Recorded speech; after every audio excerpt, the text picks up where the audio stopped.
نبی جیسا پسینہ تو کسی ڈائس لگے ہوئے، کرسیاں ہیں، پانی کی بوتلیں رکھی ہوئی ہیں. یہ مائن کی اللہ الصمد کا تعلق اس پیغمبر کا مکی دور میں کس نے دعوت نہیں کرا، اس کو ستایا. اس نے آواز لگائی قولوا لا الہ الا اللہ تفلحوا، لوگوں لا الہ الا اللہ کے لوگ کامیاب ہو جاؤ گے. حضرت عبداللہ محاربی ایک صحابی بیان کرتے ہیں ایمان سے پہلے کہ میں کھڑا ہوا تھا اور ایک صاحب نے دھاری چادر اوڑھ رکھی تھی اور پکارتا جا رہا تھا لا الہ الا اللہ کہہ لو، اور ایک آدمی اس کے پیچھے پتھر مار کر اس کو لہولہان کر چکا. میں نے پوچھا یہ پتھر مارنے والا کون ہے اور ندا لگانے والا کون ہے؟ تو بتائے عبد المطلب کا پوتا ہے، عبداللہ کا بیٹا، اس کو محمد کہتے ہیں. یہ کہتا ہے کہ اللہ کے علاوہ کوئی معبود نہیں، اور پتھر مارنے والا چچا. اس سے آگے بڑھ کر آپ کے راستے میں کانٹے بچھا جاتے، آپ کو شاعر کہا، مجنون کہا، کاہن کہا، جادوگر کہا. کئی دن آپ کے گھر میں چھوڑا نہیں چل جاتا. آپ کے صاحبزادوں کے لیے کھانے نام کی چیز لالے پڑے رہتے تھے، پیٹ پر 3 پتھر بندے رہتے تھے. اس حال میں بھی لیکن آپ حدیث پاک آپ پڑھیے، سیرت آپ پڑھیے تو آپ کو اندازہ ہوگا. آپ اس حال میں بھی لوگوں کو دعوت دیتے، کبھی لب پر کوئی شکوہ شکایت نہیں. فرشتہ کتنی مرتبہ آیا، آپ چاہیں تو پہاڑوں کو سونے کا بنا دیں آپ کے لیے، یہاں کی گلیوں میں آپ کے لیے سونا بہا پھرے. میں تو نبی فقیر بن کر رہنا چاہتا ہوں. ایک دن کھاؤں شکر ادا کروں، دوسرے دن بھوکا رہوں تو صبر کروں. میں نہیں چاہتا. آپ اس حال میں بھی دعوت دیتے. اور جن لوگوں نے ایمان قبول کیا آپ وہ تعریف پڑھے، آپ کا بدن لرز جائے. آپ کے انگارے بچھائے گئے، ان پر صحابہ کرام کو لٹا دیا گیا، سینے پر بھاری پتھر رکھ دیا گیا اور کہا اللہ کو کہنا چھوڑ دو. آج کے وہ انگارے حضرت بلال کے خون سے، حضرت بلال کے پسینے سے ٹھنڈے ہو گئے. بلال بے ہوش ہو جاتے تھے اور جب ہوش آتا تھا تو فرماتے تھے اللہ احد کہ اللہ تعالیٰ تو ایک. حضرت سمیہ کو پکڑا، انہوں نے بوڑھی ہو گئی تھی حضرت سمیہ، ایمان قبول کیا. ان کے بیٹے نے ان کے شوہر نامدار نے ایمان قبول کیا، شوہر کو شہید کر دیا، ان کے سامنے شہید کیا. بیٹے کو شہید کرنا چاہتے تھے، وہ کسی وجہ سے بچ گئے. سمیہ سے کہا سمیہ ایمان چھوڑ دو. کہ نہیں، ایمان نہیں چھوڑ دو، جو چاہے ہو جائے. ابو جہل نے پاؤں ایک اونٹ میں باندھا اور دوسرا پاؤں دوسرے اونٹ میں باندھا اور اونٹوں کو مخالف سمت میں چلا دیا. اور ابو جہل نے حضرت سمیہ کے پیشاب گاہ میں نازک حصہ میں نیزہ مار کر شہید کر دیا، مگر ایمان نہیں چھوڑا. ایمان اس طرح تک پہنچا جائے. پوری 1400 سال کی تاریخ ہے. لوگوں نے بھوکے رہ کر، پہاڑوں میں رہ کر، پتے کھا کر، فقر کی زندگی گزار کر، آگ کے انگاروں پر چل کر، جیلوں سے گزر کر، کوہستانوں سے گزر کر یہ ایمان آپ تک پہنچا جائے. یہ ایمان سب سے قیمتی چیز ہے. دنیا میں ایک آدمی ہے، اس کے پاس ایمان ہے، اس کے پاس مکان نہیں، کاروبار نہیں، اس کا بدن بھی صحیح نہیں ہے، اس کے ہاتھ بھی صحیح کام نہیں کرتے، اس کو اونچا سنتا ہے.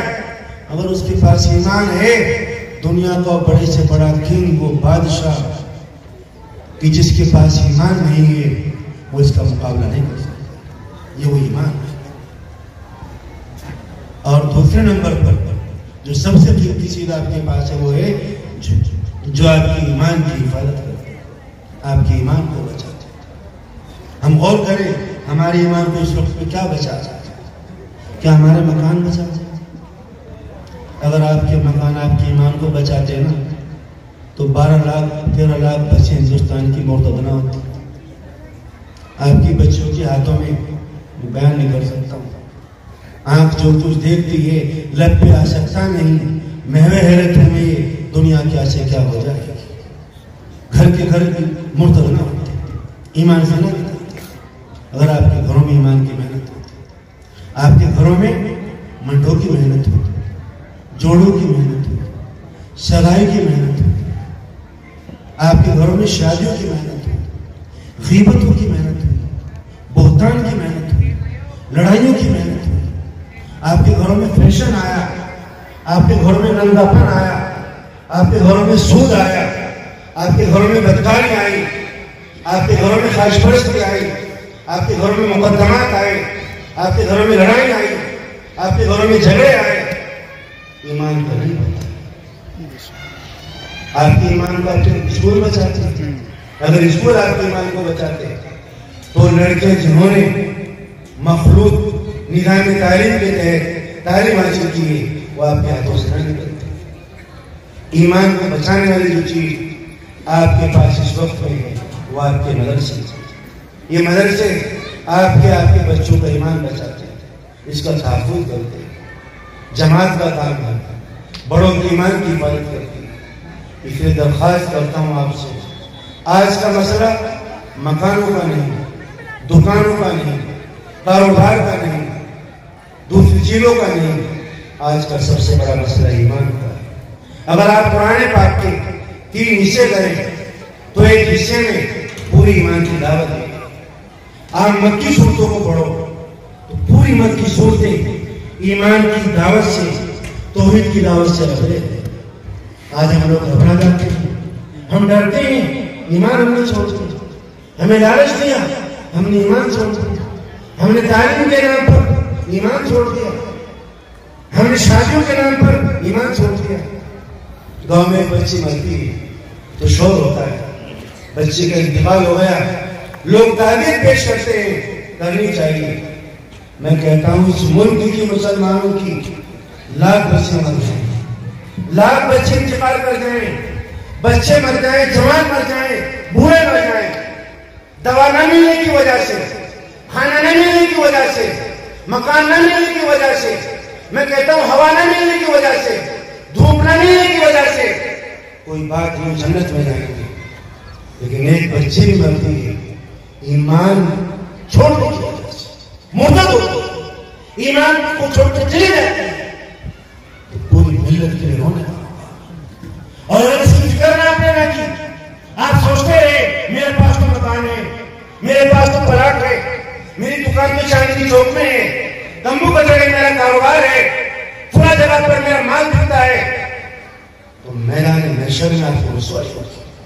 اگر پیغمبر اسلام کھڑے ہو گئے، حضرت محمد عربی صلی اللہ علیہ وسلم، جس دین کے لیے میں نے تم محنتیں کی، جس دین کو میں نے تم لوگوں تک پہنچایا، وہ دین تمہارے گھروں میں اجڑا، ایمان کے نعرے پڑے، تمہارے ماتھے پر شکن آیا، تم نے کبھی سوچا کیا ہو رہا ہے؟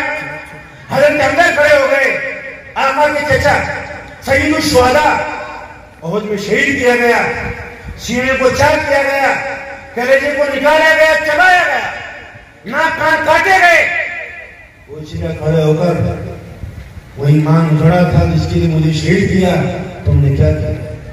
اس لیے درخواست کرتا ہوں آپ سے، تقریر نہیں ہے کہ اپنے بچوں کی ایمان کی فکر کرو، انہیں علماء سے جوڑو، انہیں مسجدوں سے جوڑو، انہیں خانقاہوں سے جوڑو، انہیں مدرسوں سے جوڑو، انہیں قرآن پاک سے جوڑو، ان کو لا الہ الا اللہ سکھاؤ، ماشاءاللہ سکھاؤ، جزاک اللہ سکھاؤ، سبحان اللہ سکھاؤ، انشاءاللہ سکھاؤ، انہیں مسئلے پر بٹھاؤ، انہیں دانات سے کھانا کھانا سکھاؤ، انہیں ٹوپ ٹوپنا سکھاؤ، انہیں کرتے پیجامے پہننا سکھاؤ، انہیں پردہ دو، ان کو داڑیاں دو، ان کو بتاؤ ہم کیا ہیں، یہ چیز ہمیں کیسے ملے؟ آپ کا مکان ٹوٹ جائے، اس پر تھوڑی خراش آ جائے، آپ کی کار کھڑی ہے باہر، آپ کی بائک کھڑی ہے، اس بائک میں تھوڑی ٹھیس لگ جائے، کسی کی خراش اس پر آ جائے، آپ بے چین ہو جاتے ہیں۔ بائک آپ کی ہے نا، مکان آپ کا ہے نا، یہ ایمان کس کا ہے؟ یہ دین کس کا ہے؟ یہ اسلام کس کا ہے؟ یہ قرآن کس کا ہے؟ حضرت ابوبکر نے فرمایا تھا آقا کے وصال کے بعد میں جب حالات آئے، اس کی تفسیر کا وقت نہیں، الدین وانا حیون، کہ دین میں قدروں میں کی جائے، ابوبکر زندہ رہے، ایسا نہیں ہو سکتا۔ دین کے نعرے پڑے، دین پر دہشت نہیں کی جائے، ایمان کی توہین کی جائے، اور ہم زندہ رہیں، ایسا نہیں ہو سکتا۔ ہمیں اس ایمان کی حفاظت کرنی، اپنے بچوں کو دینا، ایسی دعائیں پڑھنا، ایسی کتابیں پڑھنی، اپنے بزرگوں کے پاس بیٹھنا ہے، اور ایسی تمام چیزیں جو ایمان کو چھیننے والی ہیں۔ اس میں لباس بھی ہے، اس میں کھانا بھی ہے، اس میں سر کے بال بھی ہیں، اس میں دوسری چیزیں بھی ہیں، ان میں صحبت بھی ہے، ان سے اپنے آپ کو دور رکھنا۔ اللہ تعالیٰ مجھے آپ کو عمل کرنے کی توفیق عطا فرمائے، آمین یا رب العالمین۔